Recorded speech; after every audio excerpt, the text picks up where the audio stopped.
Okay, yeah, we have every single one of them. And let's start with number 1.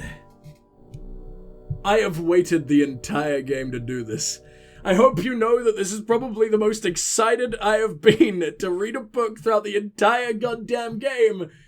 I just want to see. I mean, the writing in this game is pretty fucking incredible. Let's see if they could have written a porno just as well, shall we? Dusk, in a bustling harem. It was the end, then. No longer would she linger in her... By the way, I'm sick as shit, so you're gonna hear me fucking sniffing throughout all of this sultry fucking beautiful dulcet tones. Also, I'm sick anyway, so my voice is gonna be all weird and fucking stuffed up. So it's gonna be the least sexy thing you've ever heard, so please do not attempt to masturbate to this. There are much more of my videos that deserve your wanking much more than this one. No longer would she linger in her lewd indulgences. The war had come and taken the men and the women from the city. So suddenly her life was empty of interest. That there was no joy. Sorry, no life. No joy. Her lovers were gone or buried. No foreigners offered their dalliances. No moans accompanied her lonely dusks.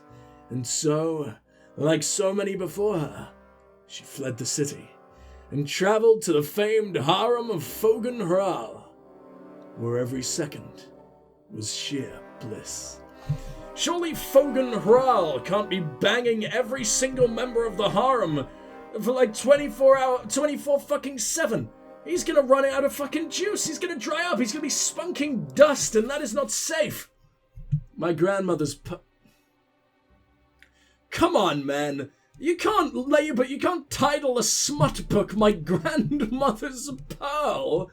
I hate this already. Is this like an ancient vibrator that has also been in your Right, we're gonna stop. We're going to stop that line of thought right now. I'm gonna take a big sippy, and we'll get right into this. God, I hate myself. Not even reading the title again. It was a fantasy, but satisfying nonetheless. No one would gossip in her dreams. No one would reject her advances. She could be with any and all she desired, man or woman, alpha or gnome, the sexiest of all fucking midgets. There was always a hint of guilt to accompany her wishes, but the fulfillment of them washed away any distaste. Thereby pleasured, she could cope with her loneliness and make bearable the days until she could enjoy her nights. Slowly, however, her depravity deepened, and her previous imagination could not satiate her new lusts. The thoughts from before were now trite. She was no longer content with a passionate embrace, and confided in herself new, unspeakable acts of pleasure and pain. My kind of girl. If she felt guilty before, she was now wholeheartedly ashamed. The impurity of thought sullied her every hour and drifted through her thoughts in the most inappropriate places at the most scandalous times. No one was free from her uncontrolled thoughts, and she feared they would consume her in a sinful wallowing of hedonism for the rest of her life. It was to her shock and horror, then, to find that not only did she give her utterance to her throes of passion on a nightly basis whilst asleep, but that her manservant had heard every word while standing by the bedroom door. Okay, why do all these fucking stories end before anything actually happens? Wait, was I reading 5? No, I wasn't. Okay, well, where the hell did 2 go? 2 is there, 3 is all the way up here for some reason, and 3 is called Osa's Art of Love, Part 1. First, you must hold him firmly, but gently. Show tenderness in your approach, and you will receive it in kind as well. Do not hesitate, but let your passion for him guide you. He will be quick to answer you in kind, as you know that he is eager to finally be with you. He's a handsome lad, and should you wish, I could show you what I teach, demonstrate on his body as I have done to yours. She hesitated momentarily. A flush of wanton craving flooded her thoughts, and before she could consider otherwise, she consented. Very well. Let us go, then. and should you wish to participate, remember that this is first and foremost your instruction. When you say hold him firmly but gently, what exactly are you holding? Because that is providing so many awful flashbacks. Like, this is not something I want to admit on camera, but whatever. It's already in my head and I'm sick as shit, so I'm probably going to tell you and then regret it later. Oh my god, like an ex of mine used to give handjobs like she was trying to start a fucking lawnmower. And it was the most horrible fucking experience of my life. But it was way back, like I was a teenager and everything. So it's sort of like, is this right? Is this what it's supposed to be? Have I been wanking wrong my whole life? And no, I had not. She was just fucking aggressive as hell. And I to this day, I don't know how my genitals survived. But thank fuck that's not happening anymore. And let's move on and pretend I never brought that up on YouTube. Sorry if you're out there watching for some reason, if you're maybe still obsessed with me after all these years, and who can blame you when I'm reading medieval porn 10 fucking books in a row on my gaming YouTube channel. Fantastic. What could be sexier? Nights of pleasure. It was carnal, unabashed revelry. The streets teemed with sweat and alleys rang with laughter. Sighs escaped from every corner of the festive celebration. It was there that Darwin first saw him. Broad and swarthy, yep, that's the sexiest word in the English language, with a shining smile and an impish glint. He enchanted his onlookers with a grace that belied his muscular frame. The supple movement of his walk, the booming, husky voice, and the natural warmth of youth exuded a pure, unadulterated sensuality.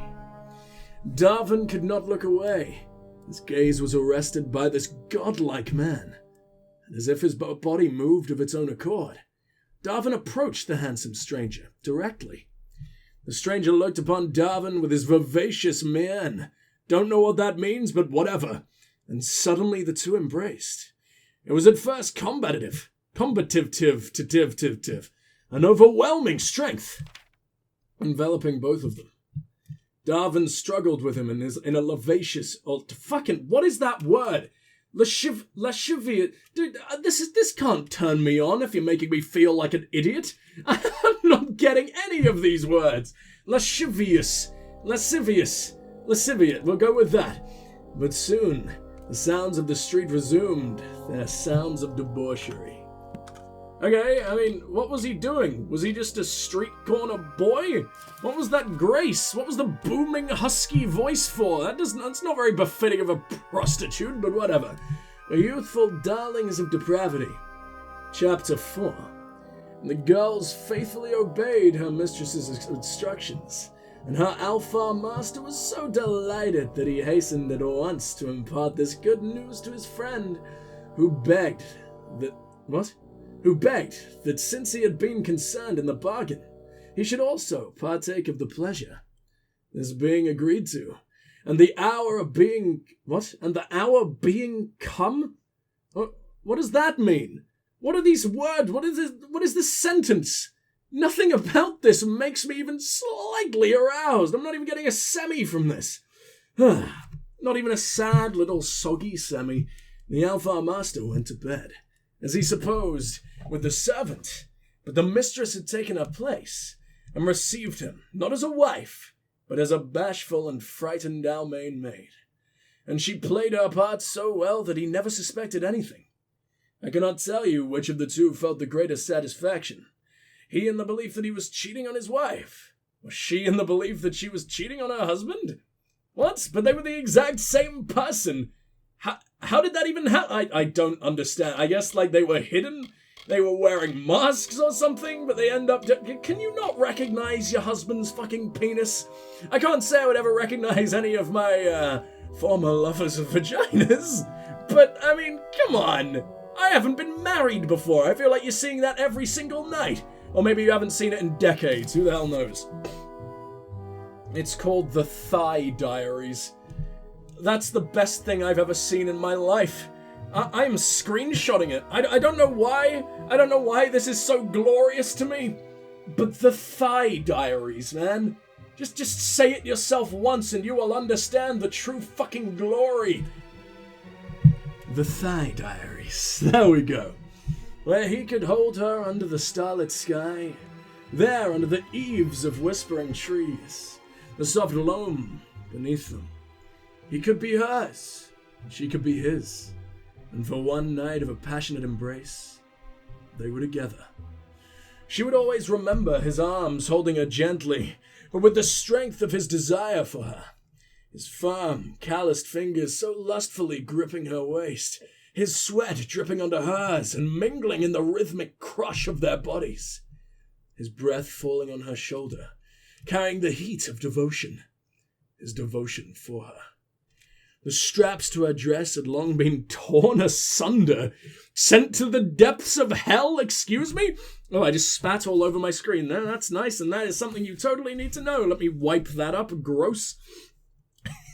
Really hope you're not wanking right now, because that absolutely ruined it. And discarded to the surrounding grass. When they first embraced, she thought only for a moment of her belongings. They were shed slowly with anticipation. Gripping her stomach, like another of his what the fuck? What do you mean, your belongings? Shed slowly? Are you telling me you vomited all over him? Like another one of his fingers? What's going on? For hours, only the panting and the sighs of love broke the silence of the dew-filled field. As they lay with each other, he caressed the contours of her body, and she felt every moment of his touch as a lifetime of ecstasy. The Thigh Diaries have been by far the fucking best so far. I genuinely enjoyed reading that. I did not leak in any kind of way, which is unfortunate, but still, that didn't make me feel like an idiot with the way it was structured. The lustful this is gonna be a good one. Soon, the bell sounded. A tin ring. And through the threshold paraded an ensemble of most fabulous young Varani maidens Amalur could produce. Their effect on me was quite magical. So much beauty and fellowship together, I could not begin to fantasize. So magnificently graceful did they appear, as they gleefully pranced into the chamber, heels flying, exhibiting the most lascivious. You've done it again! Lascivious. I need to know what that word means, because it's clearly something about the big wangs or something. Lascivious. No, I accidentally searched vasectomy. What the fuck? What are you doing, autocorrect? Oh, feeling or revealing an overt sexual interest. Thank you, Google, for making that sound as unappealing as possible. The most lascivious inclinations. So ripe. Don't call a woman ripe. That's the grossest thing you can call her. It's like she's ready to burn. I don't know. I don't like that word anymore. So I'm going to replace it with nice. So nice their forms. So pure was the sky blossom whiteness of their necks and faces, shaded by an avalanche of brown and blonde hair which waved in the light like chains of woven ember ice, falling in many ringlets over their beautifully curved shoulders, whilst their eyes, half hid in the nest of flowery lashes, glowed with a hot, blatant immorality. Made them look like Helois, descended from the sun throne, rather than anything of our weak human creation. What did that have to do with an elf? It was all about Varani, and it's clearly not an elf who was writing it, because it said our human creation. Did you just name it wrong? Whatever. The quintessence of debauchery. Maybe that's the best fucking title so far. I'm sorry, Thigh Diaries, you have been dethroned. Oh, Lucinda.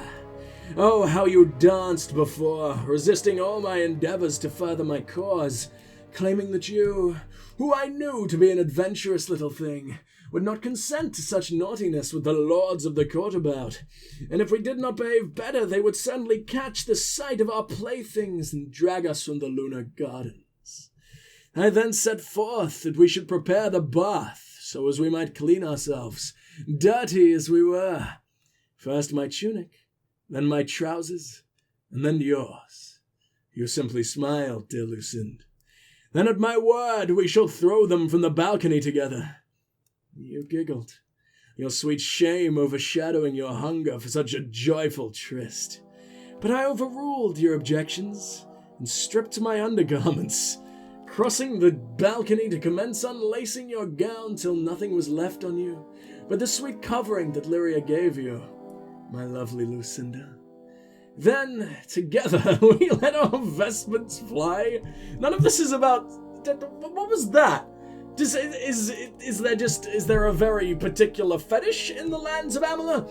About, I don't know, shirts flying in the fucking wind? What is that about? Who's getting off on that? And how can you get off on that? Because you would have to begin your wank, throw it into the fucking air, get as much wankage as you possibly can while you're doing it, and then when it hits the ground after like, 3 seconds, you're just like, oh fuck, I guess I better reset. Throw it up in the air, get another 3 seconds. Dude, you're never gonna explode this way. It's gonna be the most unsatisfying shit ever. Oh, Amalur, your fetishes are terrible. Alright. The Petals of Susan, okay? Galt.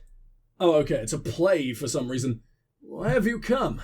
I was clear in my intentions. Another flies the flag of my affections. You are too late!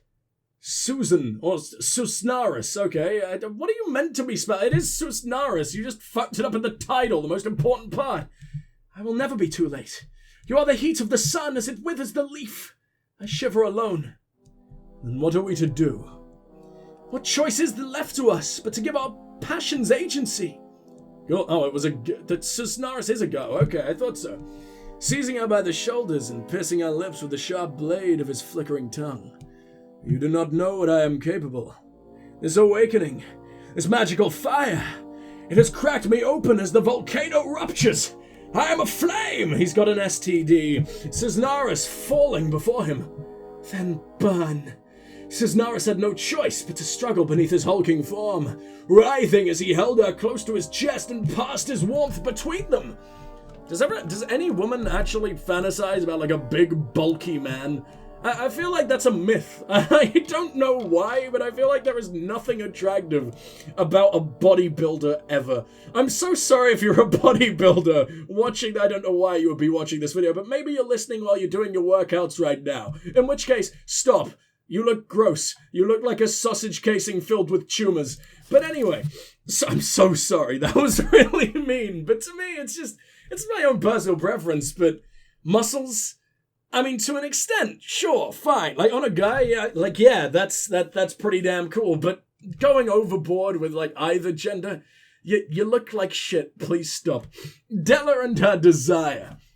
And by that, I mean like the ultimate overboard. Like people you see in bodybuilding competitions, they're just like, you have needled yourself so fucking hard. Like there is nothing good about that. Like if you looked like I could pop you with a fucking needle, like if you were just deflate like a balloon, then yeah, you have made a poor decision. Stop that. Della and her desire. Going that morning to my brother Awald's chambers to rouse him for the evening prayer? On opening the door, I was perfectly amazed at the sight before me. There lay Aed on his bedroll, in the arms of the Dogglefar dancing girl, Della, most dark and gingerly lass. When I entered the room, my brother was lying beside Della, clasping her tightly in his arms and moaning, and from the motions of their bodies, I perceived that they were taking part in an activity that was altogether satisfactory. And so focused and engrossed they were with this licentious affair, they did not even notice my presence. I cleared my throat in the small of the room, and the noises of enjoyment drowned out my timid attempt at engagement. Who was this swarthy, zestful lad? What had he done with my brother? Okay, that's where we end it? I have to say, buddy, I thought I would be returning these books to you in a very, very sticky state. But I enjoyed nothing about that. I thought they were hilarious, and I'm so glad that I have now read out an entire legion, an entire fucking collection of softcore pornography out on a random fucking Let's Play video on my channel. I'm so proud of that fact. This is gonna be, like, at the pinnacle of my CV. If I ever need to apply for another fucking job or whatever the hell, this is what I am handing in. Just this video. Just that one section of this fucking video. I don't know why I'm proud of it, but I love every single second.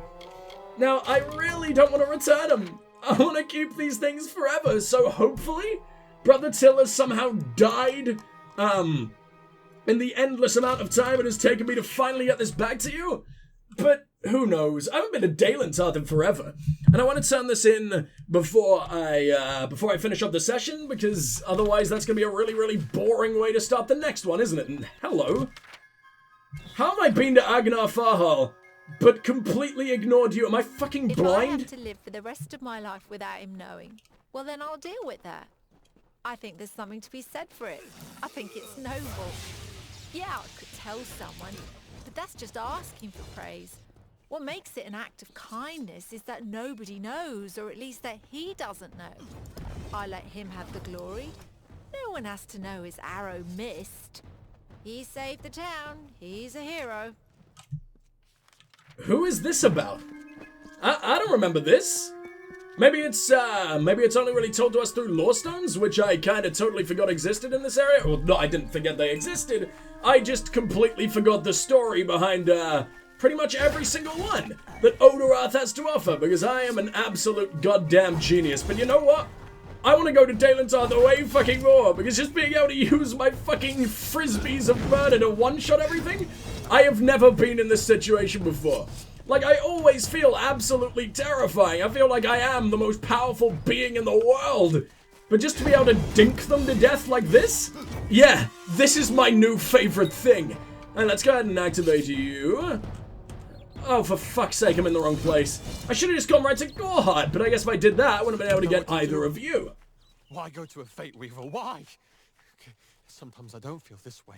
Sometimes it's reassuring. Aw, poor little bugger. But not right now. Not when it's so close. I still think it's a blessing. Talking to that Fate Weaver means I can make good on the time I have left. But how can I tell my family? It's like erasing the smiles from their faces, or like killing the joy in their hearts. Why would I do that? So I don't feel guilty about deceiving them? Isn't that just selfish? Is it completely selfish to not tell them, so I don't have to see them upset? But facing this alone, truly, truly alone, Stay indoors. I can't do it. What? But you have to do it. It is your fate to die at that point. Any attempt you have to just end yourself early is not going to work. That is how fate works, my friend. And, oh, buddy, I have quite the delivery for you. Wait, I just put it back on the... You're kidding me. You've successfully found and returned all the volumes comprising Brother Till's bawdy book collection. The vulgar old monk would be proud. Is he dead? And what was the point in doing that? I mean, I guess I can finally get a task ticked off and everything, but now they're gone. Now my most valued possessions in all of fucking Kingdoms of Amalur are gone forever. And I hate myself for that. Okay, well, we have gone on for like an extra 33 minutes. I'm surprised my neighbors haven't already, like, knocked down my entire house because of this. So, we are gonna end it here. I had a huge amount of fun this session. I think this is my favorite session in quite some fucking time. And I enjoy every session like hell because Kingdoms of Amalur is amazing. But yeah, I loved this. I hope you guys loved it just as much as I did.